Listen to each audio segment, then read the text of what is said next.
श्री महालक्ष्मी कवचम्। अस्य श्री महालक्ष्मी कवचमन्त्रस्य ब्रह्मा ऋषिः, गायत्री छन्दः। महालक्ष्मीर्देवता श्री महालक्ष्मी प्रीत्यर्थं जपे विनियोगः। इन्द्र उवाच समस्तकवचानां तु तेजस्वी कवचोत्तमम्।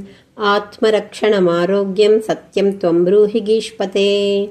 श्रीगुरुरुवाच महालक्ष्म्यास्तु कवचं प्रवक्ष्यामि समासतः। चतुर्दशसु लोकेषु रहस्यं ब्रह्मणोदितं। ब्रह्मोवाच शिरो मे विष्णुपत्नी च ललाटममृतोद्भवा।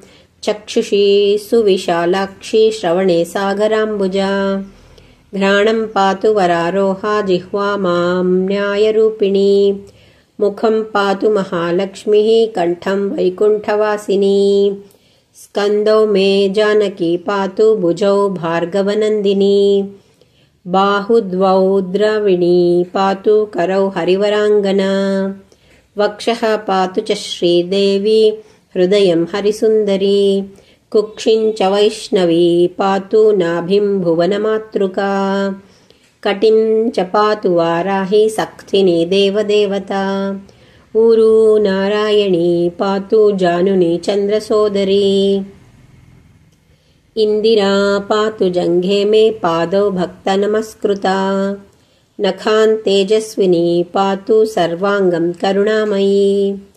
ब्रह्मणा लोकरक्षार्थं निर्मितं कवचं श्रियः। ये पठन्ति महात्मानस्ते च धन्या जगत्त्रये। कवचेनावृताङ्गानां जनानां जयदा सदा। मातेव सर्वसुखदा भव त्वममरेश्वरी। भूयः सिद्धिमवाप्नोति पूर्वोक्तं ब्रह्मणा स्वयं। लक्ष्मीर्हरिप्रिया पद्मा ये तन्नामत्रयं स्मरान्। नामत्रयमिदं जप्त्वा स याति परमां श्रियम्। यः पठेत् स च धर्मात्मा सर्वान् कामान्मवाप्नुयात्।